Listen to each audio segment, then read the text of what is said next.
नमस्कार दोस्तों पश्चिम बंगाल के सिलीगुड़ी में जो कुछ बिहारी नौजवानों के साथ जो घटना घटी है, वो वहाँ एग्ज़ाम देने गए थे कुछ वही नौकरी के लिए। उस दौर से मैंने भी कभी गुज़रा है 1995 से 2000 के बीच में। उस बीच में मैं चंडीगढ़, दिल्ली, अहमदाबाद, बड़ौदा, फाइनली विशाखापट्टनम में आके कलकत्ता भी गया हूँ एग्ज़ाम देने के लिए, भुवनेश्वर, कई सारे जगह हैं। साउथ इंडिया के कुछ जगहों को छोड़ दे तो बाकी नॉर्थ इंडिया में मोस्टली हर एक जगह पे मैं गया हूँ। इवन फायर ऑफिसर की ट्रेनिंग के बाद भी बहुत सारे कंपनियों में जाके मैं एक नौकरी के लिए रिक्वेस्ट किया हूँ, लेकिन कहीं से ये भगाने वाली घटना मेरे साथ नहीं घटी। हाँ, बिहारी सुन के कि आप बिहार से मैं हूँ, ऐसा सुन के उनका थोड़ा हाव भाव ज़रूर बदल जाता था। थोड़ी हिकारत, थोड़ी सी इंसल्टिंग एक होता है ना, अच्छा तू बिहारी है, तो इस टाइप का लगता है जैसे कि वो बिना बोले ही इनडायरेक्टली एक मैसेज हमको दिमागी तौर पे मन ही मन ट्रांसफ़र कर रहे हैं कि संभावना कम है। मतलब अगर मैं किसी और स्टेट से हूँ तो शायद नौकरी के लिए एक प्लस पॉइंट बनेगा, लेकिन चूंकि आप बिहार से हो तो आपके लिए थोड़ा नेगेटिव पॉइंट, चाहे वो प्राइवेट नौकरी हो। गवर्नमेंट नौकरी में चलो ऐसा नहीं होता है, इसलिए मैं कह रहा हूँ कि इस तरह की घटना जो सिलीगुड़ी में हुई है, उस तरह की घटना मेरे साथ कभी नहीं हुई, लेकिन इस तरह की घटनाएं मैं सुना ज़रूर हूँ। कुछ वर्ष पहले मुंबई में ऐसी घटना घटी थी, उस लड़के की तो शायद जान भी चली गई थी। उसने भी कुछ बस का ड्राइवर, उसको बंदूक ये सब बहुत काफ़ी हिंसात्मक वो घटना घट चुकी थी। बाकी और भी कई जगहों से लाइक तमिलनाडु से या कभी अभी पश्चिम बंगाल से हो ही रहा है।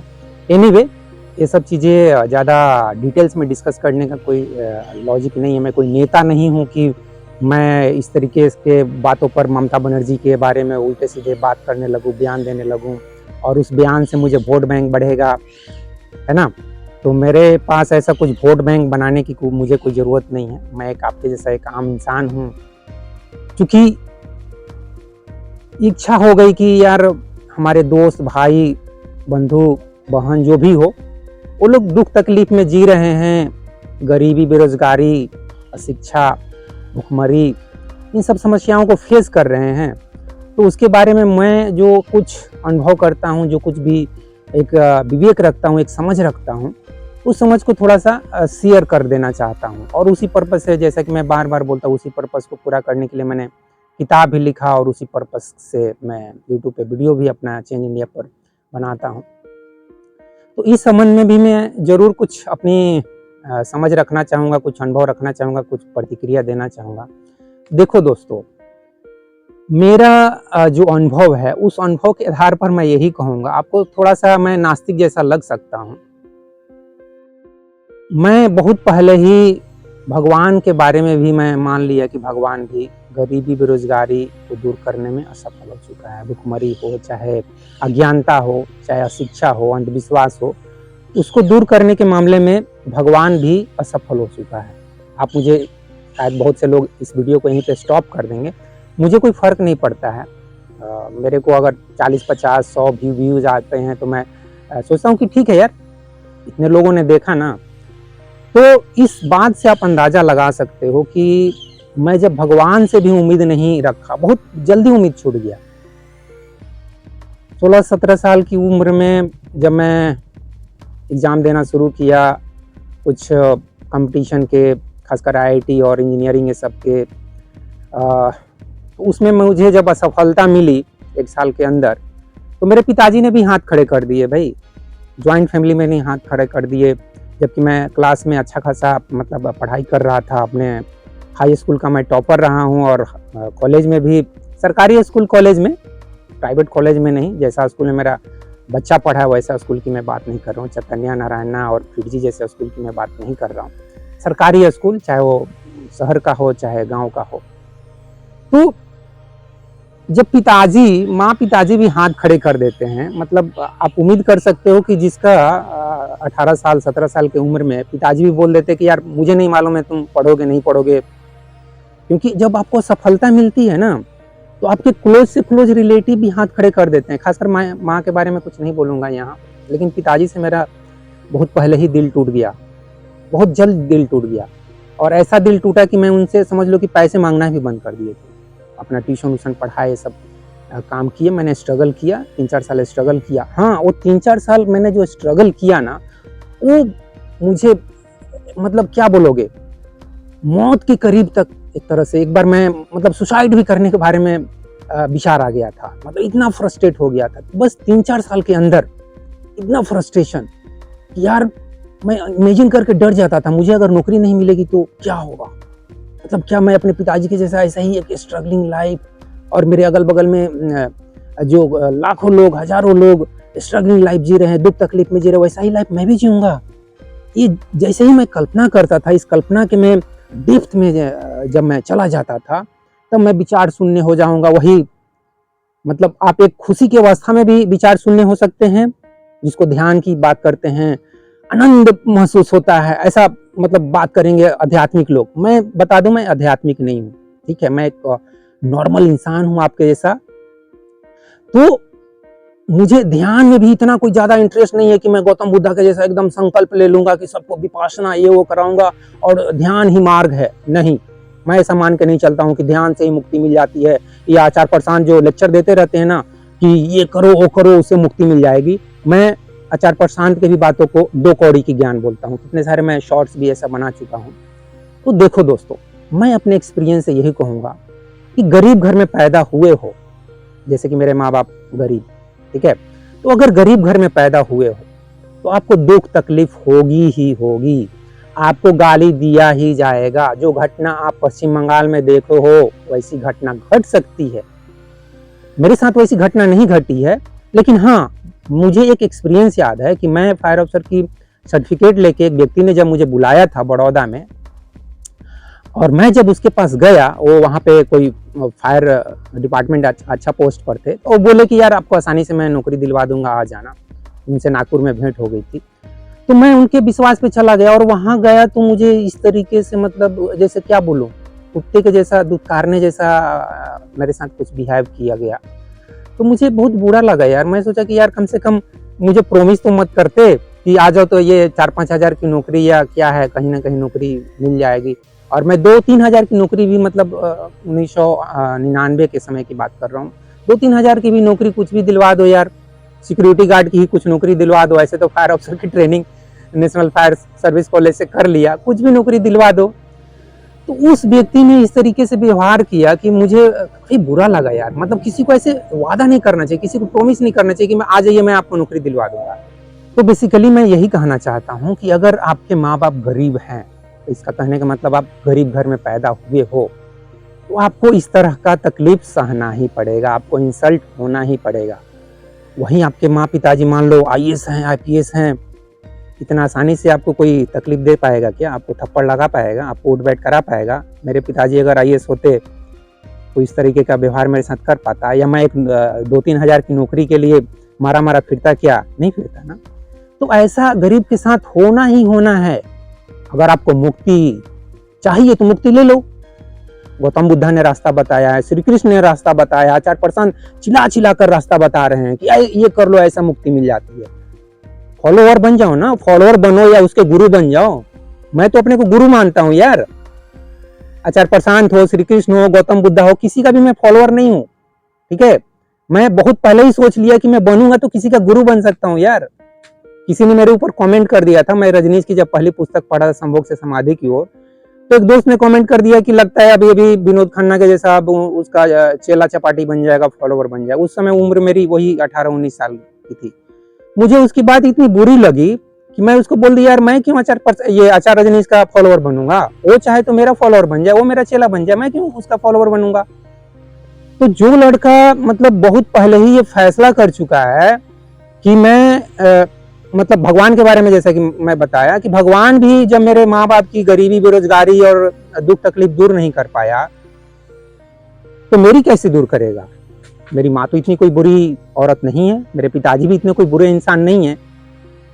तो जब वो बुरे इंसान नहीं है और उनको इतना लाइफ में दुख तकलीफ हुआ, उनकी इतनी ज्यादा बेइज्जती हुई, मेरी माँ की तो हद से ज्यादा बेइज्जती हुई है, तो जब उनका लिए भगवान नहीं आया, श्री कृष्ण नहीं आए, ठीक है, द्रौपदी के लिए आए होंगे, मुझे तो, मैंने तो अपनी आंखों से देखा नहीं, अब होता क्या है, सब बातें बोलने से हिंदू धर्म वाले नाराज हो जाते हैं, तो मैं कोशिश करूंगा इस तरह की बातें। तो मेरा कहने का मतलब, जब मेरी माँ के लिए कोई भगवान नहीं आया, कोई देवी देवता नहीं आया, तो मेरे लिए क्यों कोई आ जाएगा यार? कोई नहीं आएगा। बहुत पहले ही, मतलब बहुत जल्दी मैं लोगों से तर्क भी करता था, तो लोग बोलते थे तुम नास्तिक हो। तो क्या हुआ, नास्तिक हूँ, इसमें क्या हुआ, मान लो नास्तिक। जबकि मैं बाद में सोचा कि मैं नास्तिक भी नहीं हूँ, मैं वास्तविक हूँ यार, जो है वो मैं स्वीकार कर रहा हूँ। इसी वास्तविकता तो यही है ना कि यार करोड़ों लोग इंडिया में, मतलब 70 करोड़ लोग राशन पानी पे जी रहे, ये कोई नास्तिकता की बात है या आस्तिकता की बात है? वास्तविकता है, हकीकत है। मेरे बातों पर विश्वास हुआ तो जाके मोदी जी से पूछ लो, जाके किसी भी नेता से पूछ लो कि हाँ 70 करोड़ लोग राशन पानी पे जी रहे हैं, हकीकत है। अब उनके बच्चे थोड़ी जो मतलब ऐशो आराम वाला जिंदगी सोचेंगे तो मिल जाएगा, या उनके बच्चे थोड़ी जो चैतन्य नारायणा और दिल्ली और कोटा में जाके पढ़ाई कर लेंगे। अरे मैं मतलब गवर्नमेंट नौकरी स्ट्रगल करके किया, चाहे प्राइवेट नौकरी किया, तब ना जाके मेरा बेटा थोड़ा ठीक ठाक स्कूल में पढ़ा। ठीक ठाक क्या, बहुत ठीक बोलेंगे, ठीक है। चैतन्य नारायणा, फिटजी या इस तरह के कोटा जैसे कोचिंग में आपका बच्चा पढ़ ले, तो आप ऑर्डिनरी भाई नहीं हो, आप टॉप 10% में से हो, टॉप 15% में से हो। 85 करोड़ आपसे गरीब लोग हैं। तो एनीवे, आप मेरी बातों का मतलब यही है कि गरीबी हो, बेरोजगारी हो, अगर आपके माँ बाप गरीब हैं, बेरोजगार हैं, राशन पानी पे जी रहे हैं, मेरे पिताजी भी राशन लिए हुए हैं, तो वो अगर हाल है तो दुख तकलीफ होगा, आपको दुत्कारा भी जाएगा, भगाया भी जाएगा। नेता लोग वोट बैंक अपना बनाएंगे, ठीक है, शिकायत करेंगे, वहाँ पे ऐसा हो रहा है, वहाँ पे ऐसा हो रहा है। ममता बनर्जी जी बात करेंगी कोई बीजेपी वाला शासन का, जहाँ पे मुख्यमंत्री होंगे उस स्टेट का बात कर देंगे। तो नेताओं का आपस में ऐसे चलेगा। और इसीलिए मैं बहुत पहले ही जब डिसीजन ले लिया कि भगवान भी जब मेरी माँ को हेल्प नहीं किया तो मेरे लिए क्या हेल्प करेगा, उस भगवान से भी मुझे नफरत हो गई एक तरह से, समझ लो। भगवान से बाद में प्यार हो गया, वो अलग बात है। भगवान से मुझे तब प्यार हुआ जब मुझे नौकरी भी मिल चुकी थी और मैं आराम से सुख शांति से थोड़ा जी रहा था, और सही किताब में कुछ लिख रहा था, कुछ भगवान के बारे में कुछ नेगेटिव बातें ही लिख रहा था, भगवान को कुछ गाली गलौज दे रहा होगा। एग्जैक्ट तो सिचुएशन याद नहीं है कि क्या लिख रहा था, लेकिन वो पहली पुस्तक थी, खुद फैसला करो दोस्त। तो उसी समय जब मैं भगवान से मन ही मन एक तरह से बातें, मतलब राइटर लोग क्या है, मन ही मन बातें करता है, कल्पना करता है भगवान को, चाहे कुछ भी, ठीक है। कभी लोग तो ये इस जगह पे भी बैठ के कविता बनाना शुरू कर देंगे, तो मैं कभी नहीं आदमी हूँ। तो ऐसे ही कुछ मैं सोच रहा था भगवान के बारे में, कुछ भला बुरा बोल रहा था, तो अचानक अंदर से, मतलब एक होता है ना, अंदर से आवाज आती है, तो वैसा ही कुछ आवाज आया। वो आवाज में अजीब सा एक मिठास था, एक प्रेम था, एक करुणा थी, और वो आवाज यही थी कि यार आज भी तुम मुझसे नफरत करते हो, ऐसा ही, आज भी तुम मुझसे नफरत करते हो, आज भी गाली देते हो, इतना नफरत है तुम्हारे अंदर। मतलब ऐसा लगा जैसे कि मतलब अस्तित्व या परमात्मा या भगवान जो भी बोलो, वो सुप्रीम पावर, वो सुप्रीम पावर को मैंने भी हमेशा एक्सेप्ट किया है। एक पावर है, देयर इज सम पावर, मैं एक्सेप्ट करता हूँ, उस समय भी एक्सेप्ट करता था। लेकिन ये भगवान के बारे में बहुत सारे आलतू फालतू जो बातें धार्मिक गुरु बताए हैं ना, उन सब बातों को मैं ऐसे रिजेक्ट किया, बहुत पहले से रिजेक्ट करना शुरू कर दिया। तो वो बात में इतना मिठास था, उतना प्रेम था, इतनी करुणा थी कि मैं क्या बोला, मेरे आंख से आंसू आ गए और मैं बोला कि नहीं यार, यही मेरे शब्द थे, नहीं यार, मतलब भगवान से भी मैं ऐसी बात करता हूँ, नहीं यार, मैं आपसे क्या नफरत करूंगा, मुझसे ही कुछ समझ में कुछ कमी थी, मैं माफी मांगता हूँ। तो समझ लो जैसे अभी मैं थोड़ा सा इमोशनल हो गया आपके सामने, वैसा ही कुछ इमोशनल आज से 20 साल पहले भगवान या आत्म साक्षात्कार और क्या क्या है ना, आत्मज्ञान की प्राप्ति, तो वैसा ही कुछ फीलिंग हुआ था, जैसा फीलिंग हो सकता है गौतम बुद्ध को वो जंगल में वो बोध वृक्ष के नीचे हुआ होगा। तो मेरे साथ भी वैसा ही कुछ हुआ जब मैं लिख रहा था। और उस दिन के बाद मैं थोड़ा सा भगवान के प्रति थोड़ा सा पॉजिटिव हो गया, लेकिन उस भगवान के प्रति जो इस ब्रह्मांड का हम बोलते हैं ना कि सुप्रीम पावर है, जिसके बारे में आइंस्टीन भी कल्पना करते हैं कि एक पावर है यार, कोई मतलब मॉडर्न साइंस भी ऐसा मानता है कि यार कुछ तो है, क्वांटम फील्ड में कुछ तो है। तो उस क्वांटम फील्ड में जो कुछ भी है, जिसके बारे में अनसर्टेनिटी की बात की जाती है, तो समझ लो कि पूरी एग्जिस्टेंस का, पूरे यूनिवर्स का जो एक पावर है, जो हमको पशुता से परमात्मा की ओर ले जाने की कोशिश करती है, या बुराई से अच्छाई की तरफ लेके जाने की कोशिश करती है, मंकी से मैन की तरफ जो ले जाने की कोशिश करती है, या जिसके बारे में आचार्य रजनीश बोलते हैं संभोग से समाधि की ओर। संभोग इज व्हाट? वही भोग विलास, आशा तृष्णा न मरी, मरी मरी गया शरीर, जो कबीरदास बोलते हैं ना। तो उस स्टेट से जो समाधि की अवस्था, मतलब शांति, परम शांति, दिमाग में कुछ भी विचार नहीं चल रहे हैं, तो उस अवस्था में पहुंचने की जो बात है ना, उस तरफ जो ले जाने की जो शक्ति काम करती है, जो गौतम बुद्धा के पीछे शक्ति काम की, जो कृष्ण के पीछे शक्ति काम की, जो रजनीश के पीछे शक्ति काम की, वो शक्ति मैं समझता हूँ कि मेरे पीछे भी काम कर रही है, आपके पीछे भी काम कर रही है। मैं एक आम इंसान हूँ यार, अभी एक आम इंसान हूँ। हमारे देश के 99% लोग, 140 करोड़ लोग, 2-3 करोड़ लोगों को मैं मान लेता हूँ एक्सेप्शनल है, तो 140 करोड़ लोग मेरे जैसे तो हैं। आपके पीछे भी मैं मान के चलता हूँ कि जैसे मेरे पीछे एक परमात्मा, एक सुप्रीम पावर, एक सुप्रीम कंसाइंस काम करती है कि भाई तू बुराई से अच्छाई की तरफ जा, पौष्टता से परमात्मा की तरफ जा। तो मैं चाहता हूँ कि आप भी यार पौष्टता से परमात्मा की तरफ आप भी जाइए, गरीबी से अमीरी की तरफ आप भी बढ़िए। गरीब हो तो मैं यही कहूँगा कि फैमिली प्लानिंग कीजिए, जैसे मैं फैमिली प्लानिंग किया। मैं सिर्फ एक ही बच्चे इसलिए पैदा किया क्योंकि मेरे पास ज़्यादा कुछ इनकम नहीं है, साधारण नौकरी है, ठीक है। ग्रुप सी से शुरू किया हूँ, ग्रुप बी पे पहुँचा हूँ, कुछ दिनों ग्रुप ए पे पहुँचूंगा। वो तो प्रोसेस होता है, गवर्नमेंट नौकरी आप पाएंगे तो ऐसा ही कुछ होता है, ठीक है। इवन डी वाले भी बी पर और कभी कभी ऑफिसर लेवल पे भी पहुँच जाते हैं, वैसे बहुत कम।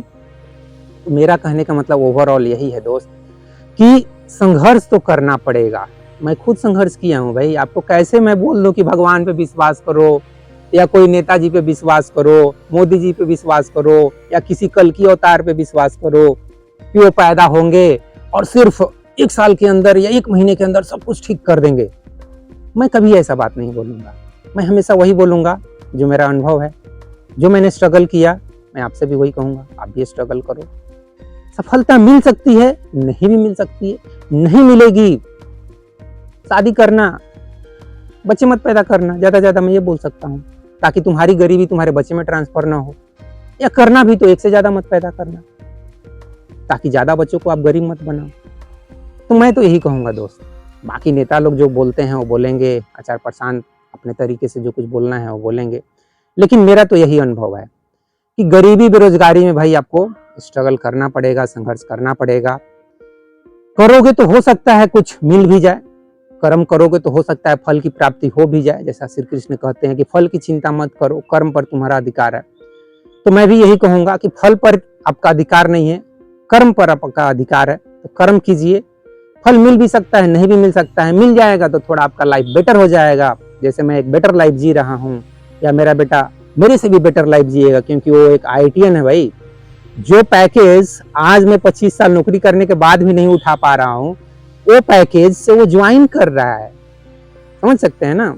मेरा 10 लाख का पैकेज आज भी नहीं पहुंचा है 25 साल के बाद भी, तो वो 12 लाख का पैकेज ज्वाइनिंग कर रहा है। तो मेरे से मच बेटर लाइफ जिएगा। उसके बच्चे शायद शुरू से ही कार में जाएंगे स्कूल।